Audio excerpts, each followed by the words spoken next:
Petikan Alkitab untuk khotbah adalah daripada Kejadian 7 ayat 1 hingga 3. Tuhan berfirman kepada Nuh, "Masuklah kamu beserta seisi keluargamu ke dalam bahtera, kerana aku lihat engkaulah orang yang benar dalam kalangan yang sezaman denganmu. Bawalah 7 pasang, yakni jantan dan betina, daripada segala binatang yang halal dan sepasang daripada binatang yang tidak halal, serta 7 pasang, yakni jantan dan betina, daripada burung-burung di udara, supaya bakal kesemuanya itu dapat dikekarkan di seluruh muka bumi."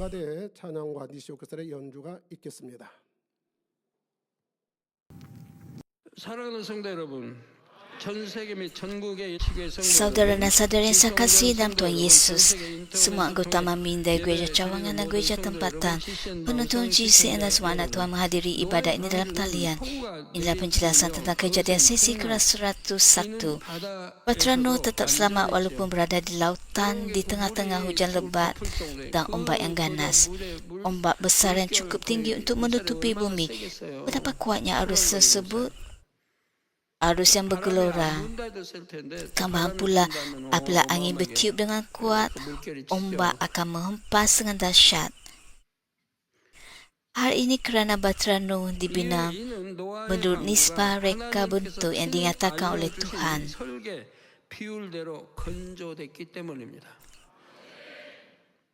Menurut Kejadian 6 ayat 15, ukuran bahtera Nuh kira-kira 150 meter panjang, 20 meter lebar dan 15 meter tinggi. Panjang kapal itu 150 meter ialah 6 kali lebarnya dan 10 kali tingginya. Nisbah ini secara tepat sama dengan nisbah reka bentuk standar keselamatan bagi kapal besar yang ditentukan oleh jentera perkapalan moden. Terdapat banyak pasukan penyelidik. Bagaimana ia boleh menjadi begitu tepat? Oleh sebab bahtera itu dibina berdasarkan reka bentuk yang diberikan oleh Tuhan Bapa, sudah tentu ia tepat. Bahtera ini benar-benar sepadan dengan nisbah standar keselamatan kapal besar yang baru ditemui oleh jentera perkapalan moden. Hanya dengan mempertimbangkan perkara ini sahaja, anda seharusnya sedar betapa tepatnya Alkitab ditulis. Oleh itu, semua firman dalam kitab Kejadian adalah benar dan kandungan sedang dibuktikan oleh sains pada hari ini. Memandangkan bahtera Nuh juga dibina oleh Tuhan Bapa sendiri dan dia merancang serta memerintahkan supaya bahtera itu dibina tepat seperti itu, maka sudah tentu bahtera itu adalah sempurna. Walaupun di tengah-tengah ombak dan gelora yang besar itu, bahtera tersebut tidak terbalik dan meluncur dengan tenang seperti ini. Bukankah pelbagai jenis binatang dimuatkan di dalamnya? Ada yang sebanyak 7 pasang dan juga segala jenis burung.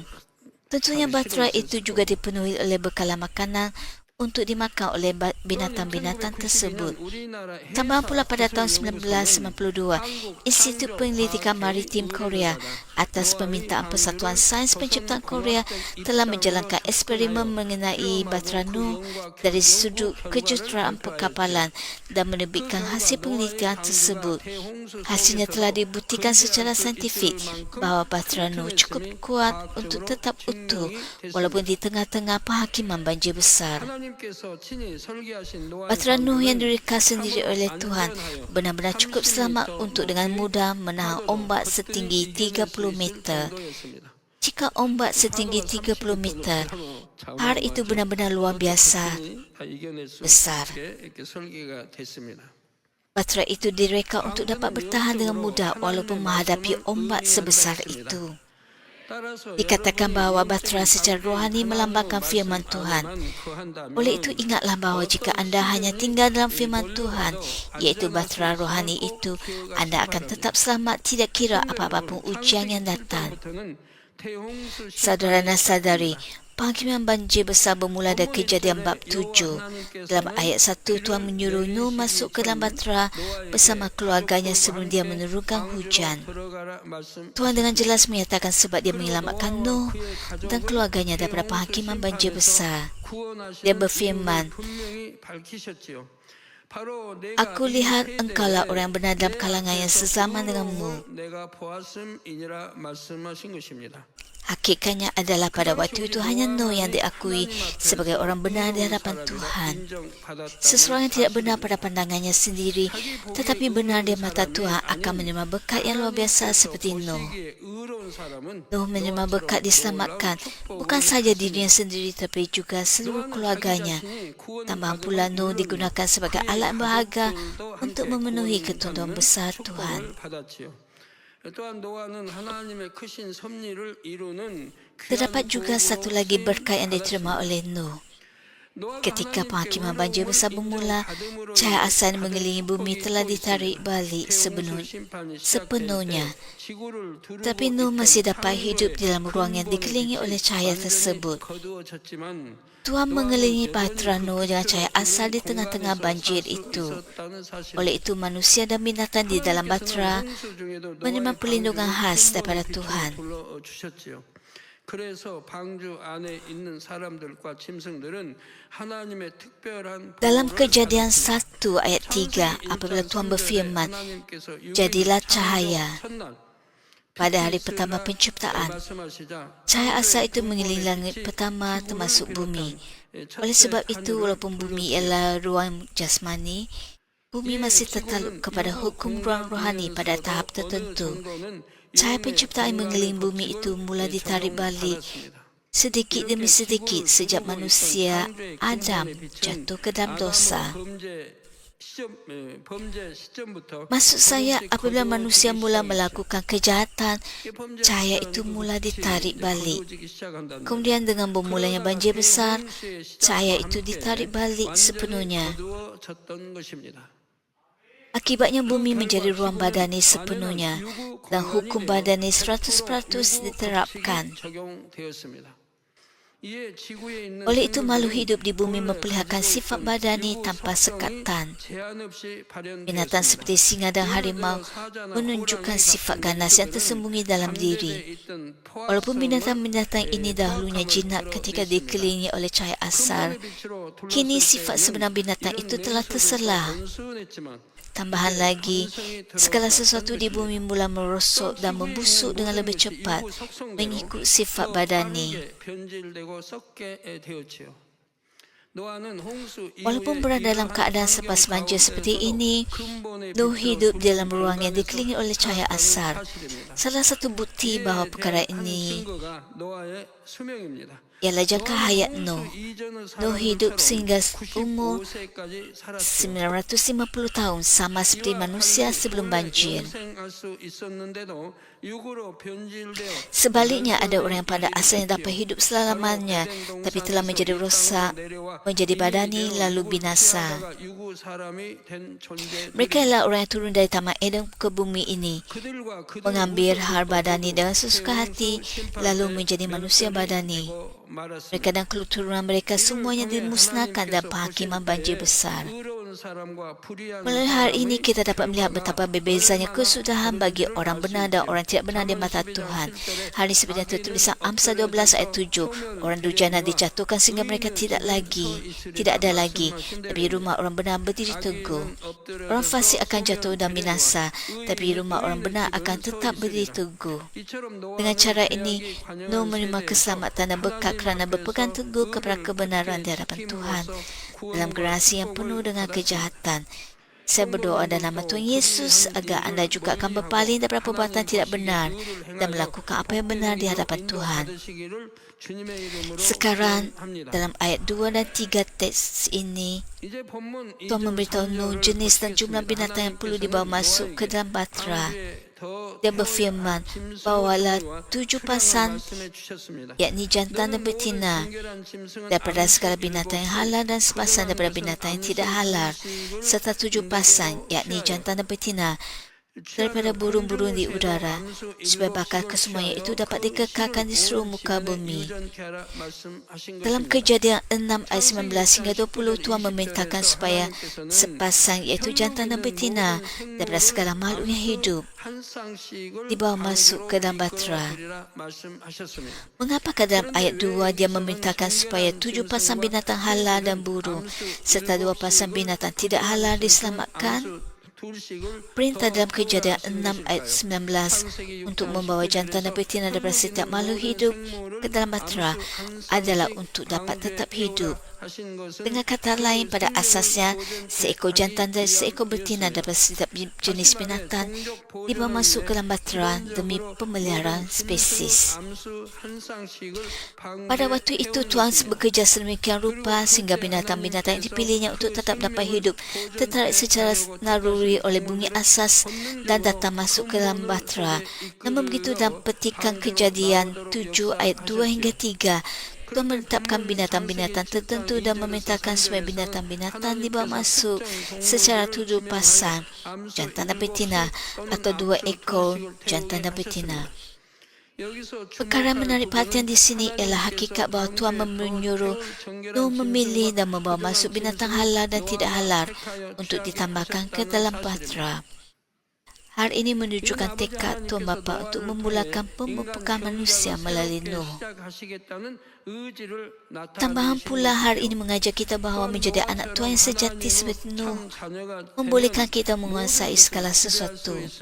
Oleh sebab anak Tuhan yang sejati wujud dan dimensi rohani, mereka mampu menguasai dan memerintah binatang-binatang yang berada dalam dimensi yang lebih rendah. Itulah sebabnya singa-singa tidak dapat mencederakan Daniel ketika dia dicampakkan ke dalam gua singa. Saudara dan saudari, berdasarkan kriteria apa binatang halal dan tidak halal yang disebut dalam petikan ini dibezakan? Berdasarkan sifat asas yang dimiliki oleh binatang-binatang tersebut.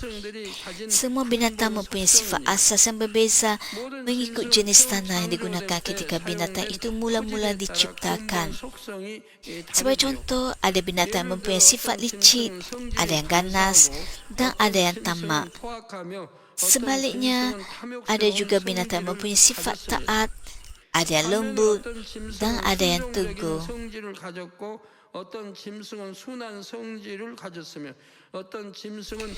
Ketika bumi ini dikelilingi oleh cahaya asal Tuhan, sifat-sifat jahat tersembunyi dan binatang-binatang tidak terzahir. Oleh itu, walaupun binatang-binatang yang kini ganas, semuanya jinak pada waktu itu. Namun begitu, apabila penghakiman banjir besar bermula dan cahaya asal ditarik balik sepenuhnya dari bumi, sifat asas yang tersembunyi dalam tanah mula terselah. Oleh sebab itu, Tuhan membezakan antara binatang halal dan tidak halal berdasarkan sifat-sifat asas tersebut. Walau bagaimanapun tidak semua binatang tergolong dalam dua kategori ini, hanya sebahagian binatang yang telah ditetapkan sebagai halal atau tidak halal. Namun begitu, Imam Bab 11 secara khusus menguraikan jenis-jenis binatang tidak halal. Walaupun begitu, binatang tidak halal yang disebut dalam Imamat tidak 100% sama dengan binatang tidak halal yang dibawa masuk ke dalam batra Nuh. Kitab Imamat ditulis kira-kira 1000 tahun selepas penghakiman banjir besar. Sifat-sifat binatang pada waktu itu juga telah berubah lagi berbanding dengan binatang pada zaman Nuh. Selepas penghakiman banjir besar, apabila manusia kembali berkembang maju, dunia secara beransur-ansur dicemari oleh kejahatan. Oleh sebab cahaya Tuhan tidak lagi tinggal selepas penghakiman itu, binatang-binatang juga memperlihatkan sifat asas mereka secara terang-terangan dan tanpa sekatan. Secara ringkasnya, binatang-binatang bakang pun telah menjadi lebih jahat. Oleh itu, standar binatang halal dan tidak halal yang ditetapkan oleh Tuhan pada zaman Nuh tidak mungkin sama dengan standar pada zaman Kitab Imamat ditulis. Binatang yang tidak dianggap tidak halal pada zaman Nuh telah diklasifikasikan sebagai tidak halal pada zaman Kitab Imamat ditulis. Sebagai contoh, hara burung adalah seperti itu. itu. Pada zaman Nuh, tidak ada burung yang menunjukkan sifat jahat yang cukup untuk dianggap tidak halal. Oleh sebab itu, ayat 3 dan petikan ini juga memberitakan perintah mengenai burung-burung di udara, sama seperti binatang halal. 7 pasan, yakni jantan dan betina, daripada burung-burung di udara, supaya bakal kesemuanya itu dapat dikekalkan di seluruh muka bumi. Tidak ada disebut tentang burung yang tidak halal. Tambahan pula, frasa burung-burung di udara tidak bermaksud mengambil 7 pasang daripada setiap jenis burung, jantan dan betina. Maksudnya ialah mengambil 7 pasang hanya daripada burung yang halal sahaja. Oleh itu, burung hanya wujud dalam 2 kategori, jenis yang halal dan jenis yang lain. Sebaliknya, Imamat 11 ayat 13 hingga 19 secara khusus menyatakan burung-burung yang harus dianggap menjijikkan. Ini menjadi bukti bahawa apabila masa berlalu, jenis-jenis jahat dalam kalangan burung mula terselar. Sebagai rujukan, binatang najis yang disebut dalam Imamat bab 11 menyerupai kerup yang diusir dari syurga. Dari segi rupa, Tuhan memerintahkan supaya kita tidak memakan binatang sedemikian. Hari ini kerana kebanyakan binatang jijik yang menyerupai kerup yang diusir dari syurga merupakan binatang yang beracun dan mempunyai kesan yang memudaratkan manusia. Memakan daging binatang ini menghalang kekudusan, menyebabkan hati menjadi jahat, bukan menjadi baik. Saudara-saudari, dalam ayat 2 petikan ini, Tuhan memerintahkan supaya 7 pasang binatang halal dan 1 pasang binatang tidak halal dibawa masuk ke dalam batra. Di sini, ungkapan 7 pasang binatang halal membawa 2 maksud. Pertama, secara harfiah ia bermaksud 7 pasang jantan dan betina atau 14 ekor binatang. Dalam maksud yang lain, ia juga bermaksud 3 pasang jantan dan betina serta 1 jantan, menjadikan jumlah binatang itu 7. Dalam Kejadian 6 ayat 19 dikatakan bahawa pada asasnya seekor jantan dan seekor betina daripada setiap jenis binatang dibawa masuk ke dalam batra demi pemeliharaan spesies.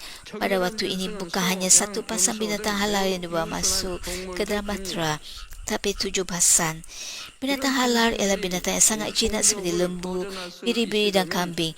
Untuk binatang-binatang ini terpelihara spesiesnya, jumlah binatang itu perlu lebih banyak daripada binatang liar. Oleh itu, 7 pasang jantan dan betina daripada binatang halal dibawa masuk ke dalam batra. Namun begitu untuk tujuan lain, 7 lagi binatang, 3 pasang dan 1 jantan dibawa masuk ke dalam batra. Sebagai contoh, 7 pasang biri-biri yang tergolong dalam kategori binatang halal dibawa masuk demi pemeliharaan spesies. 3 pasang tambahan dan 1 jantan lagi dibawa masuk untuk tujuan lain. Maka jumlah keseluruhan biri-biri yang dibawa masuk ke dalam batra ialah 21 ekor. Daripada jumlah itu, 11 ialah biri-biri jantan dan 10 ialah biri-biri betina. Kemudian berapa banyak pasang babi yang tergolong dalam kategori binatang tidak halal dimuatkan ke dalam batra? Pada asasnya, terdapat 1 pasang jantan dan betina dibawa masuk.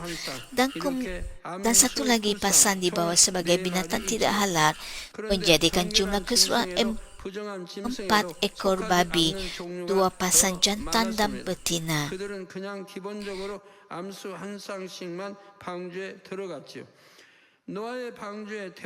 Walau bagaimanapun terdapat lebih banyak spesies yang tidak tergolong sama ada dalam kategori halal ataupun tidak halal. Pada asasnya, hanya seekor jantan dan seekor betina daripada setiap spesies itu masuk ke dalam batra.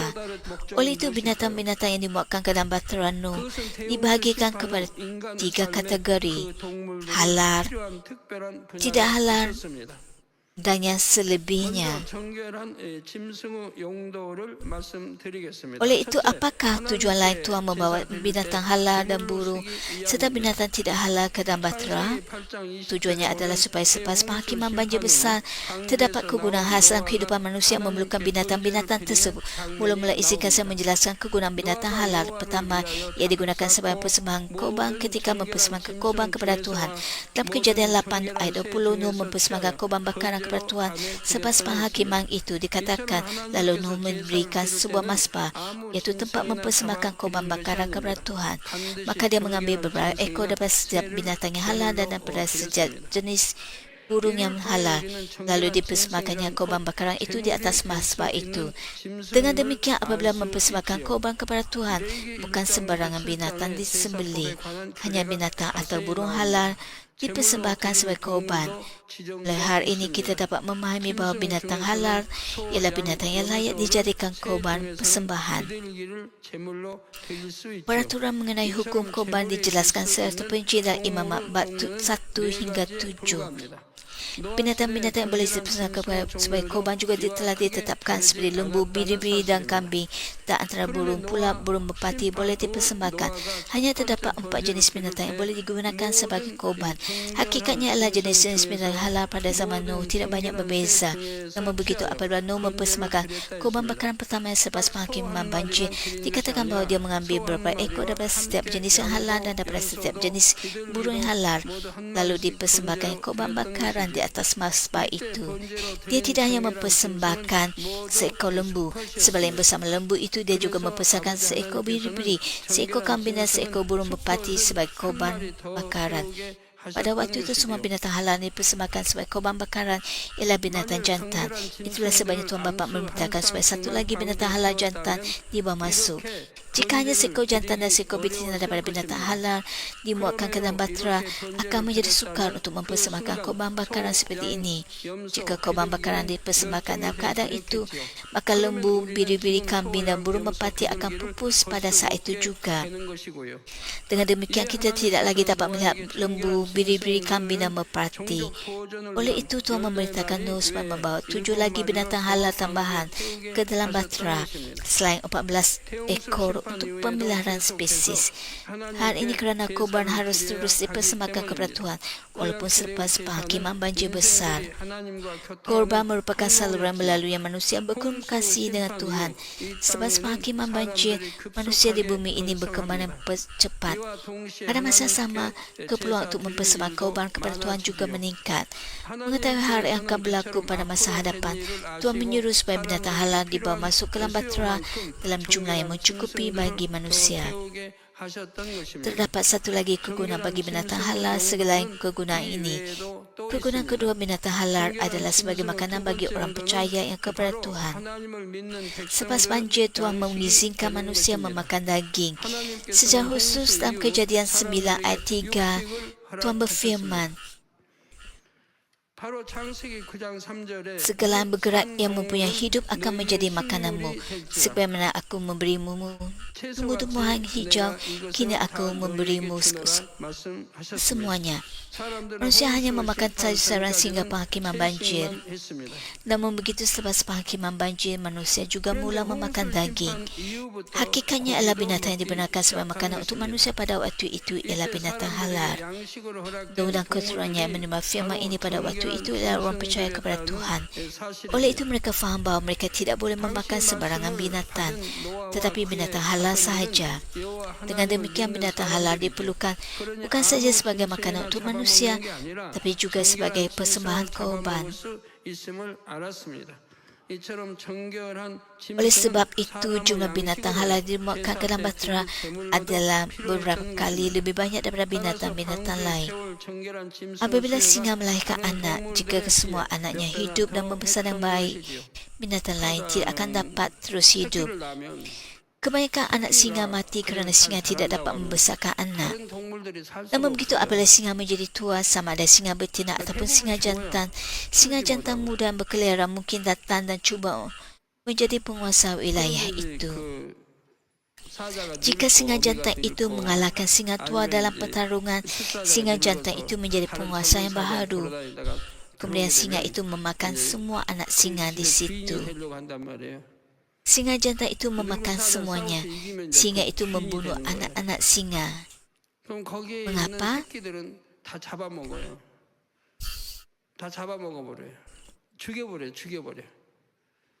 왜 자기가 낳은 새끼가 아니니까 죽여버려. Kerana 안 anak-anak singa 그러면 itu bukan 암컷이 anak singa itu 자기도 sendiri. 복종을 안 하니까 다 Jadi singa 죽여버리면 itu 그 membunuh 새끼를 anak-anak 낳고서 singa. 그 있던 암컷이 복종을 하는 거죠.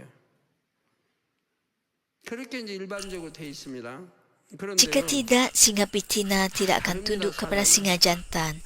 어떤 사자는 Dengan 그렇게 membunuh 와서 그 anak-anak singa 새끼를 itu, 죽이지 않고 singa 키운다고 betina akan tunduk dan bersedia melahirkan 그 anak 새끼를 baharu. 죽이지 않고 그게 자기가 낳은 새끼가 Secara 아닌데도 umumnya 그 begitulah 새끼를 keadaannya. 키우는 Namun begitu tidak semua singa adalah 사자도 sama. 있다고 그럽니다. Ada singa jantan yang datang dan tidak membunuh anak-anak singa tetapi 어떤 사람이 membesarkannya. 하나가 Singa 영구에서 jantan 더 tidak membunuh 오랫동안 anak-anak 관찰해가지고 singa tersebut. 보고하면 Ada singa 그것이 jantan 정상이 bahkan 돼버리니까 membesarkan 안 anak singa yang 된다는 bukan 얘기예요. miliknya sendiri. 또 Jika 다른 사람이 seorang 연구하면 또 penyelidik 달라지고 memerhati dan melaporkan sesuatu yang mungkin diterima 하나 sebagai 틀린 소리 sandar, 아니고 또 tapi hal itu tidak 사람마다 semestinya 연구하면 또 benar 달라지는 sepenuhnya. 게 있는 거고. Penyelidik lain mungkin mengkaji dan menemui sesuatu yang berbeza. Oleh itu, tidak ada satu peraturan mutlak. Ia berubah bergantung kepada siapa yang mengkajinya. Sekarang fikirkan tentang kawanan ikan yang tidak terhitung banyaknya di laut. Adakah ikan mempunyai kompas? Bagaimana ikan mengetahui arah utara, selatan, timur dan barat di bawah laut? Namun begitu ikan itu entah bagaimana mengetahuinya. Walaupun ikan tidak pernah belajar, bahkan tidak pernah mempelajari geografi, ikan tahu di mana lautan Pasifik atau Atlantik tanpa diajar. Oleh itu ikan besar berenang beribu-ribu batu jauhnya. Mengapa? Kerana ikan berhijrah mengikut musim.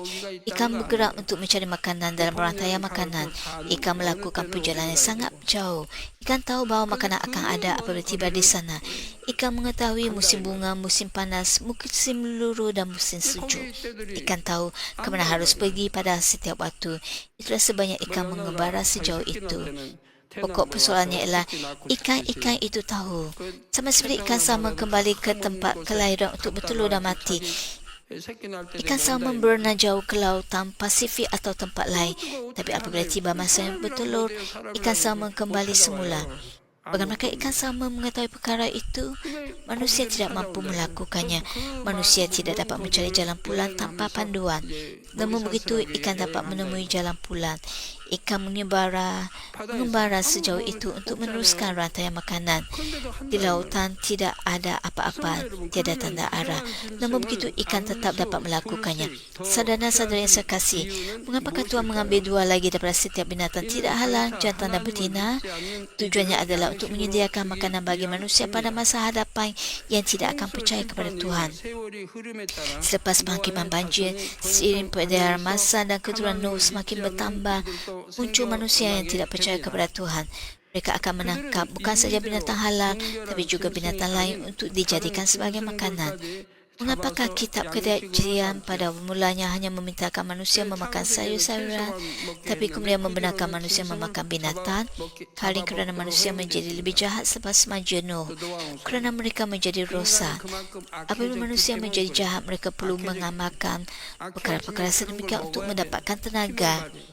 Jika mereka ialah orang benar, mereka tidak perlu memakannya. Itulah sebabnya Daniel dan juga tiga sahabatnya tetap sihat dan kulit mereka berseri-seri, walaupun mereka hanya memakan sayur-sayuran dan tidak memakan binatang, kerana mereka ialah orang benar. Namun begitu, apabila manusia menjadi jahat, mereka memerlukan binatang untuk memperoleh kekuatan. Jika seseorang adalah benar, mereka tidak perlu memakan binatang. Pada mulanya manusia hanya boleh memakan sayur-sayuran dan tetap membesar dengan sihat tanpa memakan binatang. Tuhan sudah mengetahui bahawa manusia akan menggunakan binatang tertentu sebagai makanan. Oleh itu dia memerintahkan supaya sepasang tambahan daripada setiap binatang tersebut tiba masuk ke dalam baturan Nuh. Akibatnya binatang-binatang yang diisahkan Tuhan sebagai tidak halal ialah binatang yang kemudiannya menjadi makanan bagi bangsa-bangsa yang tidak percaya kepada Tuhan. Jenis binatang tidak halal tidaklah banyak. Oleh sebab itu membawa sepasang tambahan daripadanya tidak membebankan baturan itu. Saudara-saudari, Tuhan Bapa kita sangat mengetahui apa yang diperlukan oleh manusia. Lihatlah bagaimana dia bahkan telah menyediakan makanan terlebih dahulu bagi manusia pada masa hadapan yang akan tidak percaya kepadanya. Dalam Matius 5 ayat 45 dinyatakan, Allah menerbitkan matahari untuk orang jahat dan orang baik. Dia menurunkan hujan untuk orang yang benar dan orang yang tidak benar. Dengan cara ini, kebaikan dan belas kasihan Tuhan Bapa kita jauh lebih besar daripada yang dapat dibayangkan oleh manusia.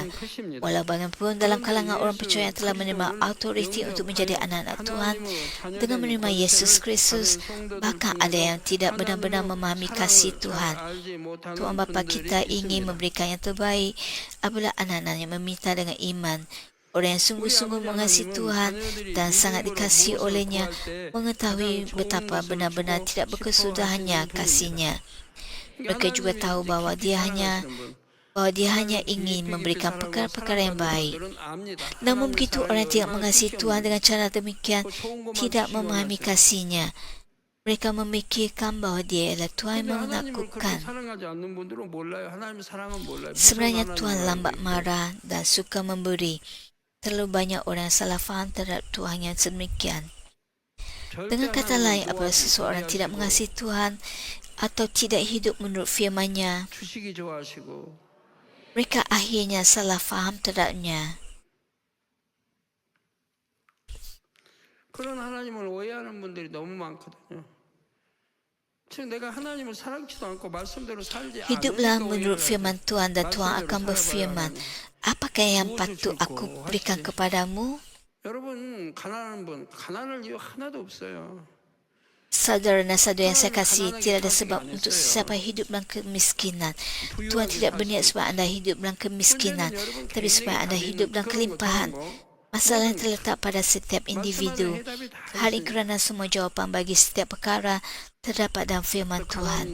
Oleh itu, hidup dalam kemiskinan bukanlah sesuatu yang baik.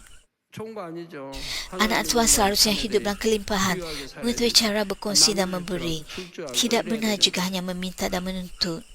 Segala-galanya sudah ada dalam firman Tuhan.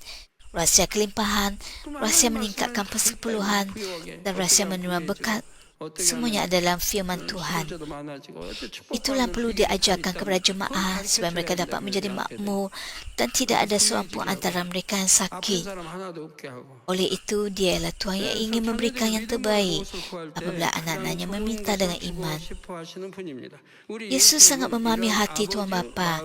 Dalam Matius 7 ayat 9 hingga 11, dia berkata, Bapa manakah akan memberikan batu kepada anak yang meminta roti?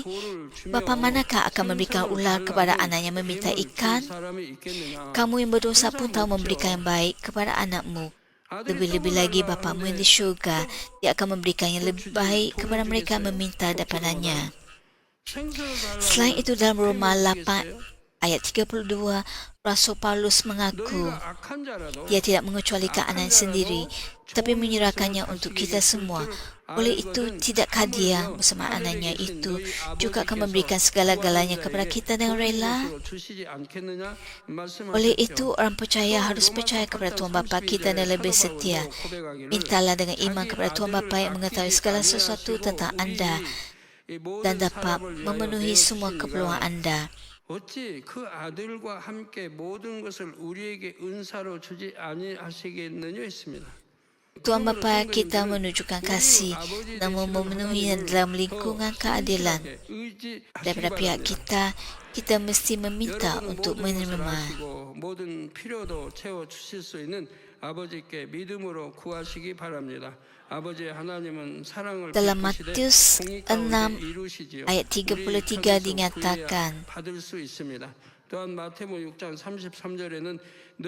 utamakanlah kerajaan Allah serta pembenarannya, dan semuanya itu akan diberikan kepadamu. Inilah rahsia doa yang mendapat jawapan dan berkat yang diajarkan Yesus kepada kita. Walaupun anda hanya berpegang kepada satu firman ini dan hidup menurutnya, hal itu akan menjadi kenyataan. Ketika saya masih seorang baru percaya, saya akan mengambil firman seperti ini sebagai milik saya sendiri. Betapa indahnya hal itu. 내 거 삼으면 내 거 되는 Jika 거지. Anda menjadikannya sebagai milik Anda, maka hal itu menjadi milik Anda. 이 말씀이 Saudara-saudara yang saya kasih, begitu juga sekarang. Berpeganglah walaupun hanya pada satu ayat ini dan hiduplah menurutnya. Kerana hal itu akan dipenuhi tepat seperti yang telah dijanjikan oleh Tuhan Bapa. Pertama sekali kita mesti berdoa untuk perluasan kerajaan Tuhan. Hal itu bermaksud berdoa untuk gereja, untuk para gembala dan untuk keselamatan banyak jiwa. Seterusnya mencari kebenarannya, bermaksud berdoa untuk disucikan. Adakah ayat ini hanya merujuk kepada urutan doa? Sudah tentu urutan doa adalah penting. Namun begitu yang lebih penting ialah apa yang benar-benar dihargai oleh orang yang berdoa. Apakah keinginan untuk kerajaan Tuhan berkembang dan untuk kesucian adalah lebih besar? Atau adakah keinginan terhadap hal-hal pribadi, berkat material atau kesemua daripada penyakit lebih besar? Apabila Tuhan berfirman untuk mengutamakan kerajaan dan kebenarannya, tapi seseorang hanya berdoa untuk anaknya, keluarganya, isterinya atau perbesar anaknya. Hal itu merupakan keinginan mementingkan diri sendiri untuk diri sendiri, bukan untuk kerajaan Tuhan atau kebenarannya. Tuhan Bapa kita menerima hati kita. Dia sangat mengasihi kita sehingga dia tidak mengecualikan anak tunggalnya sendiri. Dia mencari anak-anak yang hatinya dipenuhi oleh rasa syukur atas kasihnya, yang ingin melayani kerajaannya dan menjadi serupa dengannya. Jika Anda berdoa dengan hati seperti itu, Tuhan Bapa bukan saja akan mengabulkan apa yang Anda minta, tapi juga menambahkan apa yang tidak Anda minta. Hal ini kerana Tuhan Bapa kita ingin memberikan yang terbaik kepada anak-anaknya dengan berlimpah-limpah. Semoga Anda percaya kepada Tuhan Bapa yang baik ini, berdoa dengan ucapan syukur dan menerima jawapan serta berkatnya. 이렇게 좋으신 아버지 하나님을 믿고 늘 감사함으로 기도하여 응답과 축복을 받는 성도님들이 되시기를 주님의 이름으로 축원합니다.